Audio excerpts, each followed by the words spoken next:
Hey guys, Kimber Schaefer here, reporter for Rage in the Cage OKC, and we are so excited to be talking Rage in the Cage 35 Rumble at Fire Lake Arena. It is going down at the Fire Lake Arena in Shawnee coming up on March 7th, and our main event fighter here, the guy, Jarrod, is in the hot seat right now, pre-fight interview time, and we are so excited to have you not only here for pre-fight interviews, but to have you on a Rage in the Cage card and for it to be there at Fire Lake Arena and this to be the first MMA fight that they've had here since they've done the remodeling. I mean, how does that feel to be the main event on this card?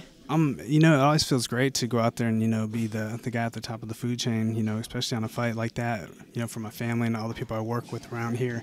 So I'm just pretty excited to go out there and put on a show. Let's talk about your opponent, Cody Carrillo. He has, like you, fought on Bellator cards. He has had kind of a little bit of rough luck, a couple of losses here that he's coming off of. So what do you know about him, and what do you think about his fighting style, and, how can you dominate this fight? I don't really know too much about him. It's one of those things where you guys offered me the fight, and I said, sure, I'll take it. Of course, I got to do my homework and stuff on him, and I can't take him lightly. But thing is, like he's gonna be in for a world of hurt. For this fight. I'm coming to fight. That's what I do.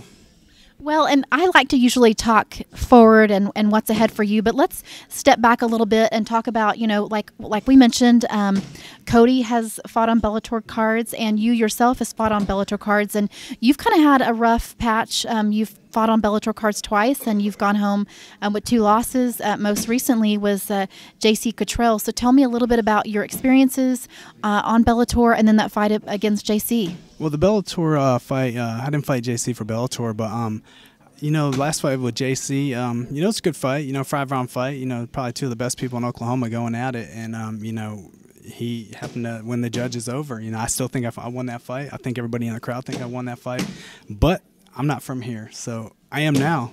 Next time I fight, I'm gonna represent Oklahoma, North Carolina. You know what I mean? So I'm gonna have the crowd on my side for this one. How long have you been in Oklahoma? I've been here for the last 3 years for my job. I had to come out here for work. So this is home for you. Once you've been here, a year, Oklahoma is home. Yes, it has. It's been very good to me. I have to say it about Oklahoma. It's been very good to me. I can't complain at all. Let's go back to that JC fight. You say that, everybody in the crowd and a lot of the people that believe that you won that. The decision didn't go your way that night. So looking forward, how do you think you can remedy that in your mind? I don't know. Maybe sign up another fight. See what happens. That's where I was going. Are you planning a rematch? I'm always down for a rematch, but, I think Bellator will tell him no, and I think, he don't want it, basically. All right. Well, we'll see, because, we could always do that on a Rage in the Cage card. I don't got a problem with that. I'm always up for, to avenge a loss, especially in that one. That was a bitter pill to swallow. Well, it's never easy taking a loss. So let's talk about that, though. Sometimes taking a loss on your record actually kind of propels you just that much further. So let's talk about how taking that loss and how it's really made you a different person and a different fighter. Pretty much I got into this sport, from nothing. North Carolina, we didn't have MMA. It wasn't even legal. It was illegal out there. They had to fly me down to Florida for fights, and I was doing pretty good. And, of course, got my first loss in the tournament.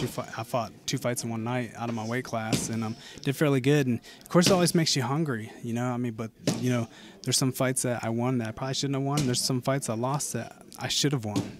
And it works both spectrums. It always keeps me hungry, because I never like to lose. I always come to win. That's the name of the game, win, win, win. And, if you're not winning, then, you're going to have a short career in MMA. Well, and you just said something very interesting. They didn't have MMA in North Carolina, so what even made you want to fight MMA when that wasn't something that was really available to you there? I was going to a lot of the grappling tournaments there in North Carolina because, we're known for having really good grapplers out there because we didn't have legalized MMA in North Carolina. So, I was emailing a lot of the promoters around the area, Virginia and stuff, hey, let me try to get an amateur fight, nothing. And then, my original manager back in Florida, Paul, he called me up and he's like, hey, you want to fight, against 4-0 guy from American Top Team? And I was sure. Went down there and opened up the can, stomped the mud hole and walked it dry.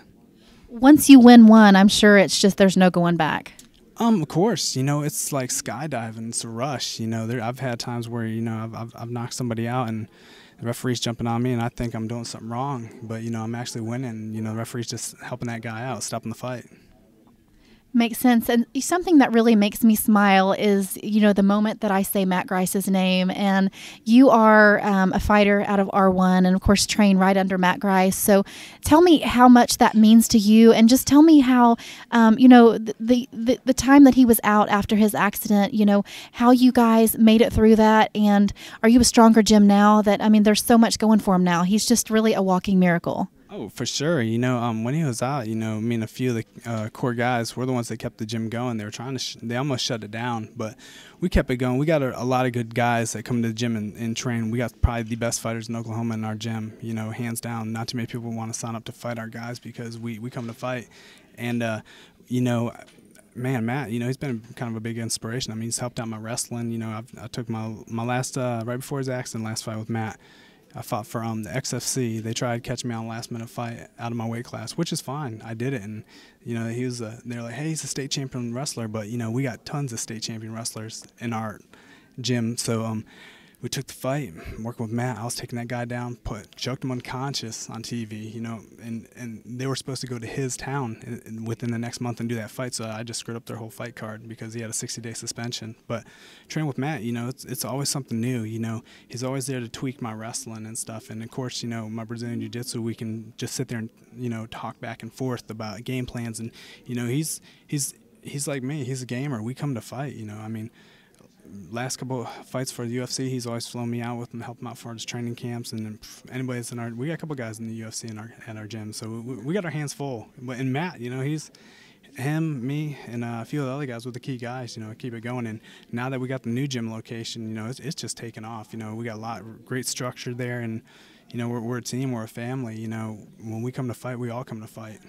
Well, I'm pretty sure we're going to have at least 4 UFC guys in the crowd on March 7th. We've got the 2 guys from your gym. Well, and obviously we've got Matt Grice, who is going to be one of our special guests. We've got Gray Maynard that's going to fly in from Las Vegas. So, it is going to be basically a star-studded night as far as Oklahoma goes and MMA. It should be pretty good. I seen Gray when I was out there, Extreme Couture training for my first HG Net fight, say back in 2009. He was out there training, and it's MMA is a small world. As much as people want to say, these guys are big superstars. I've been on fight cards with many UFC guys. I did commentating with John Jones up in New York on the reservations up there for their fights. So I know a lot of the who's who in MMA. I've been around. I got in before it got really popular, and I was able to excel with it and do good. Well, let's talk UFC and a future for you. Do you think you've got a future out there on a UFC card? Oh, for sure. I see guys that, I've trained with and that I consistently still train with that are in the UFC. I had that one shot. I was actually an alternate for the 135-45 season back in 2011, so I was out in Las Vegas just, waiting, and, they didn't use me for that show, so, I had to go back, training, and really wasn't getting too many fights, and then finally I'm like, I have to go back to work, which is kind of good because when I'm training full time I start losing interest, but when I'm working I have so much on my plate, I'm ready to fight. I get so focused and stuff, and of course, I got a good family that supports me. My wife, she hates it, but she's supportive though, so she'd probably be the loudest person out there yelling. Well, I'm excited to meet her, and let's talk about UFC because you kind of have a little bit of an inside scoop here, and you are a very good interview. I can tell just from interviewing you now that you do a really good job at this. But from what I've been told, the interview portion of getting on the UFC is very important. They want to see your personality. What do you think on that? Yeah, of course. They always want to see your personality. I feel like I have tons of personality. Sometimes when I'm out here waiting and they want to see it, I might not show it. But, when it comes to talking, man, sometimes I just don't shut up. And, it's just, it's easy to talk about stuff that, I've been a part of. So, when it comes to talking about MMA, I can talk about it with anybody. Well, I can too, obviously. So we are just a good pair here. Might have to have you do some commentating with me sometime. For sure. I've had commentating for Sun Sports South on television. I've done a few shows and stuff like that. So Well, I'll tell you, I might as well go ahead and spill the beans. We, at any point that we want to, we can have our fights simulcast live. I, of course, work for Rear Naked Smoke and MMA Madhouse Network, and so we've just not really got into that yet. We we like the hometown feel and everybody being in there. But if we ever decide that we're going to do that, I'm going to be calling you up. Let me know. I can. I'm kind of like a Joe Rogan. I can make people laugh, and but I'm serious and to the point. Well, sounds good. And one other thing I want to mention is, you've talked about the UFC guys in your gym, but you have some amazing up-and-comers, some great amateur fighters. We've had a couple of them on our recent cards. You've got Kendall Carnahan, and I mean, it is just some exciting things happening there at R1, and you guys recently just moved to the Choctaw area. So tell me a little bit about those up-and-comers and what you guys anticipate in your gym coming up. Man, Kendall, for instance, he's my little prodigy. He's basically doing all the stuff that I'm doing in the gym. He gives me a hard time left and right, and it's just iron sharpens iron. And in his last fight, he broke the guy's arm. We go hard. We're tough dudes. We train together, we fight together.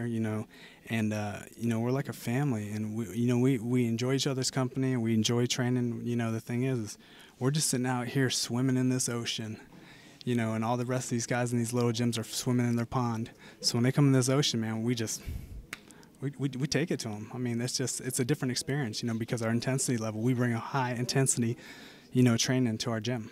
You've got a couple of other guys from R1 on the card. Is that correct? Yes. I believe JR's, he's going to be fighting too. He's a beast too. They're all beasts. We got Chibi. He's coming over there to fight. They're all big guys. We all spectrum of guys. I mean, what can I say?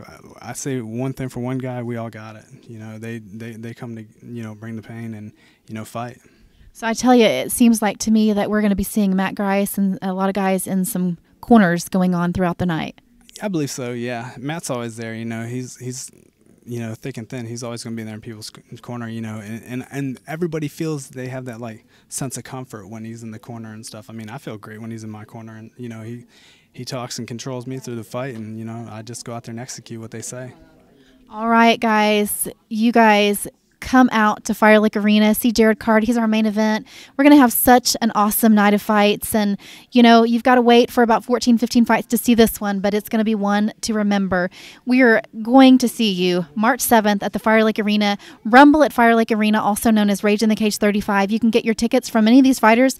I bet you can stop by R1 and get tickets, or you can go to the CPN box office website. We'll also link it on our Rage in the Cage Oklahoma Facebook site, and we hope to see you there.